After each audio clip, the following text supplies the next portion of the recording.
दोस्तों यह रहा मून मेरे घर से सीधी दूरी 3,84,000 किलोमीटर है। अभी कुछ ही टाइम पहले चंद्रयान 3 ने यहाँ लैंड किया है और इसके कुछ दिन पहले रसिया का लैंडर क्रैश भी कर गया क्योंकि रसिया मेरी तरह चांद पर सीधा निशाना बना रहा था कि इधर से सीधा ही निकल जाऊंगा और चंद्रयान से पहले पहुंचकर हिस्ट्री बना दूंगा। लेकिन बधाई हो, हिस्ट्री हमने बनाई है जिसकी अभी शुरुआत है। अभी समझते हैं कि चंद्रयान 3 आगे क्या क्या करने वाला है। इंडिया के पास में इतना पावरफुल रॉकेट नहीं है कि वह सीधा चांद पर जा सके, इसलिए इसरो ने स्मार्टली अर्थ और मून की ग्रेविटी का सहारा लेते हुए मात्र 615 करोड़ में चंद्रयान को चंद्रमा पर पहुंचा दिया। जब स्लो स्पीड में चलती हुई बस से उतरते हैं तो उसी की डायरेक्शन में उतरते हैं जिसे गिरने के चांस बहुत कम होते हैं। तो न्यूटन के पहले नियम law of inertia of motion को काम में लेते हुए चंद्रयान 3 अर्थ की डायरेक्शन में अपनी स्पीड के साथ में तालमेल बिठाकर उसके चारों ओर चक्कर लगाने से ग्रेविटेशनल खिंचाव को कम करता जाता है और धीरे धीरे दूर जाता रहेगा। और एक कंडीशन आएगी जब वह अर्थ की ग्रेविटी को छोड़ के मून की ग्रेविटी में एंटर कर जाएगा और जो प्रोसेस अर्थ पर चल रही थी उसके जस्ट ऑपोजिट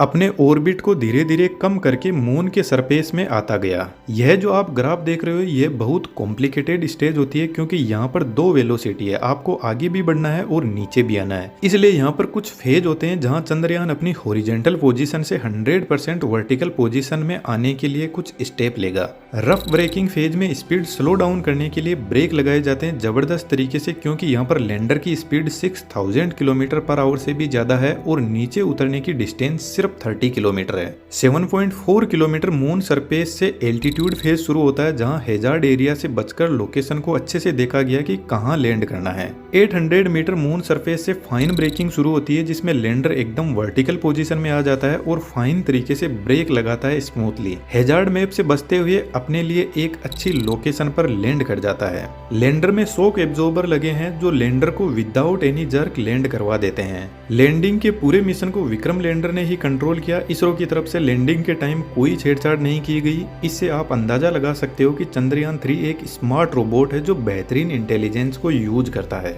लैंड के 4 घंटे बाद रोवर लैंडर से बाहर निकलेगा क्योंकि विक्रम लैंडर ने मून की मॉर्निंग में लैंड किया है और मून की नाइट बहुत ठंडी होती है, -238 डिग्री सेंटीग्रेड टेम्परेचर रहता है। तो इस नेगेटिव टेम्परेचर का रोवर पर कोई ज्यादा रिवर्स इफेक्ट ना पड़े इसलिए पहले टेम्परेचर कंडीशन चेक की जाएगी। उसके बाद में रोवर नेविगेशन कैमरे की हेल्प से चांद की जमीन पर पैर रखेगा। इस रोवर की लाइफ 14 डेज की है अर्थ के हिसाब से क्योंकि मून पर अर्थ के 14 डेज का एक दिन होता है और अगले 14 डेज की रात। तो जब सनलाइट प्रेजेंट होगी तो रोवर पर लगे सोलर पैनल से इसको पावर मिलेगी। यह 15 वाट की पावर जनरेट करेंगे रोवर के लिए। रोवर में 2 पेलोड है। एक अल्फा पार्टिकल एक्सरे स्पेक्ट्रोमीटर लगा है जो मून पर मिट्टी और पत्थर से इन सभी एलिमेंट्स की खोज करेगा और second laser induced breakdown spectrometer जो पानी की जांच के लिए केमिकल कंपाउंड और मिनरलोजिकल कंपोजिशन की स्टडी करेगा। रोवर पूरे डाटा को लैंडर के पास में भेजेगा। लैंडर इस डेटा को डायरेक्ट अर्थ पर भी सेंड कर सकता है। इसके अलावा चंद्रयान 2 का ऑर्बिटर के पास में भी भेज सकता है और चंद्रयान 2 का ऑर्बिटर अर्थ पर सेंड कर देगा, लेकिन रोवर डायरेक्ट डेटा अर्थ पर नहीं भेज सकता।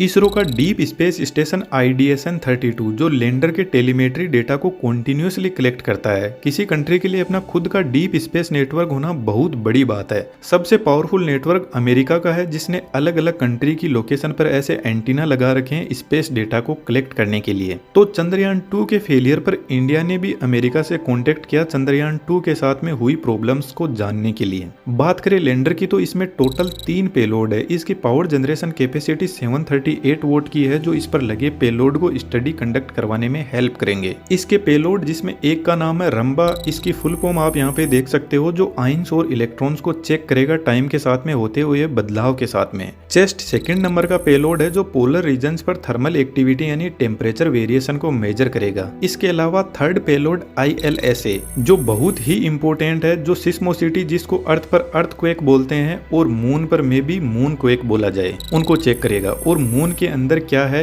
यह सब भी पता करने की कोशिश करेगा। आप देखोगे लैंडर पर और भी बहुत सारे सेंसर और डिवाइसेस लगी है जिनका काम अब लैंड होने के बाद कंप्लीट हो गया है। इनका काम बस इतना था कि लैंडर को सक्सेसफुली लैंड करवाया जाए। 14 डेज तक डेटा अर्थ पर भेजने के बाद रोवर लैंडर में चला जाएगा और यहाँ का टेम्परेचर -238 डिग्री सेंटीग्रेड तक रिड्यूस हो जाएगा। नेक्स्ट 14 डेज के बाद जब वापस साउथ पोल पर सनलाइट पहुंचेगी तो यदि रोवर और लैंडर के पार्ट्स काम करने लायक बचेंगे इतनी ठंड के बाद में, तो यह फिर से अपनी स्टडी कंटिन्यू करेगा, जिसके चांस ज्यादा नहीं है। उसके बाद में लैंडर और रोवर हमेशा के लिए डेड हो जाएंगे।